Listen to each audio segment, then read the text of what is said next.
I bought this Wheego for $5,000, and even though it retailed for $36,000 just 4 years ago, I'm starting to think $5,000 was too much to pay for it. Now, I like bad cars. I like the character of them. But the Wheego is starting to push the limit, the boundary from quirky and interesting into, oh my God, this is going to kill me, either physically or emotionally.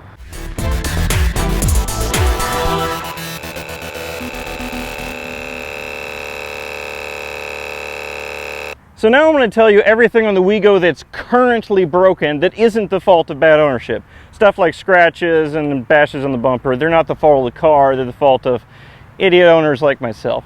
I'll start with the smallest things first, but before I start, I want you to remember a couple of things. One, this car is only 4 years old, and it only has 11,700 miles on it, right? It's a new car. Remember that. I also want you to remember that Wheego started a car company, and everything on the list I'm about to tell you, except for one item, is the fault of Shuang Huan, the people that made the base car. I gotta give Wheego some credit because they started a car company, they were underfunded, and at least they tried. The car is here now, it's not vaporware. Give Wheego some credit where credit's due. I'll start with the small things first. Last week I was driving along and I decided, well, I need to make a lane change. I'm gonna put on my left blinker.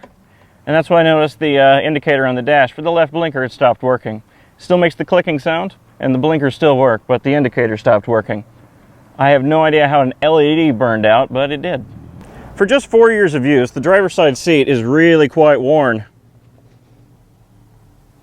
The door seal and the footwell is also shredded, but I'm going to assume that's because the previous owner drug his feet, and not because they used cheap rubber. The dash on this car is already starting to develop cracks. And the whole dash rattles and squeaks, as well as every other plastic part in this car.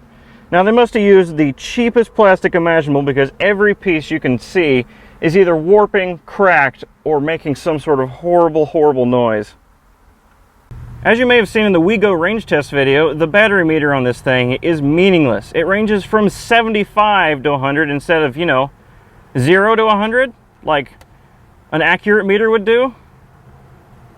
Every once in a while, the Tpms system throws an absolute fit in the flashy beepy sense, even though there's absolutely nothing wrong. It makes me wonder if it would actually tell me if I had a low tire. I pointed this out in a previous video, but it's worth pointing out again. All the marker lights on this car are so cloudy they look like they're made of crayons. How does that happen in just 4 years? The driver's side window switch is broken off. Now, this is likely the fault of the previous owner, but what isn't his fault is the sound the window makes when it rolls down. Oh my, it didn't make this sound. Okay, so it's like taking your car to a mechanic. It doesn't do the thing you said it did. Let's try it again.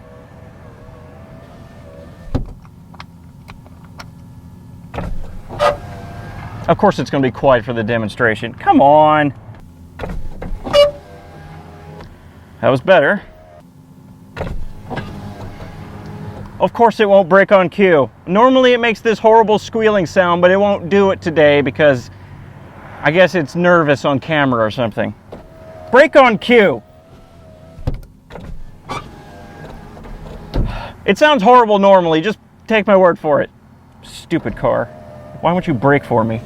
Okay, so apparently the power window won't screech on command like it normally does. I guess it's camera shy. But what's broken 100% of the time is the power door lock on the driver's side. It flat out doesn't work. Now I have a theory as to why. See, this is the door seal right here, like on every car, has a door seal to keep the rainwater out. But what's different from this car is the door seal isn't touching the door. Now, not only does that create a massive draft on the highway, what with the wind blowing in there and whatnot, it also allows rainwater to get in. And now I've come out in the morning to get into my nice Wheego after a night of rain, and I've seen water that's been rolling down the window onto the door panel and straight into the power door lock hole. And I assume that's why it doesn't work. That might also explain the occasionally screeching window. When I test drove my Wheego for the first time, I was absolutely shocked at how loud it was. Now, in a normal car, you have an engine, and the engine creates a vacuum, and that vacuum is then used for the brake booster to give you power brakes. But in an electric car, and what they've done for the Wheego, is they replaced the engine with a small vacuum pump. Sounds reasonable, except that vacuum pump was insanely loud. It was so grating to my nerves that I unplugged it.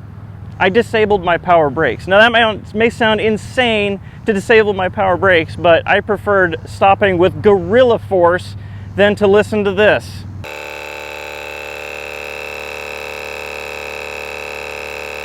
But that's not the end of the story. After about a month of happily using my Wheego without power brakes but having absolute silence, I plugged the vacuum pump back in because I wanted someone else to drive the car and I wouldn't have to use gorilla force to stop. So that's when I found out that the vacuum pump had stopped working entirely. By stopped working, I mean it never shut off, but it didn't create much of a vacuum. It still required quite a lot of force to stop. So on that note, I took the vacuum pump out of the car, I took it apart and found out there's actually a loose screw inside on the top of one of the piston diaphragms. I tightened it down, and after sounding like this, I made the vacuum pump sound like this.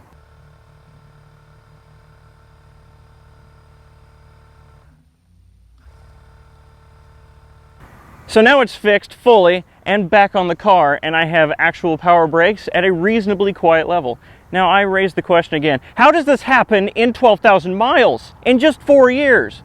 That's all the use that had been put on that pump and it's already coming apart? For the entirety of the time I've owned the Wheego, it's had some interesting handling characteristics related to the steering. For instance, when I'm on the highway and I turn the wheel ever so slightly, it'll kind of go turn, turn, turn into the other lane. It'll just dart randomly in either direction, which is disconcerting and slightly dangerous. And when I accelerate, it will pull to the right, and under braking it'll pull to the left. But what's interesting about that is, even though it's pulling to the right, I have to counter-correct with the steering wheel, and I have about 10 degrees of lock in the opposite direction to keep it from pulling to the right, but I'm still going in a straight line, which means there's something not quite linking up there. And the other day, just on a whim, I think I may have found the issue. Now if I break out the car's jack, I can show you what I'm pretty sure is causing all the weird steering characteristics. Now fun fact while I'm here, this is a seam jack. You've seen them in a lot of cars. It's designed to fit around the pinch weld of the undercarriage. However, the Wheego has jack points that don't meet up with this at all, meaning this jack doesn't fit with the car. It's a nice little design touch that Wheego didn't do. And now that the front half of the car is safely propped up on the jack stand, I can show you what is most likely the cause of my bizarre handling characteristics.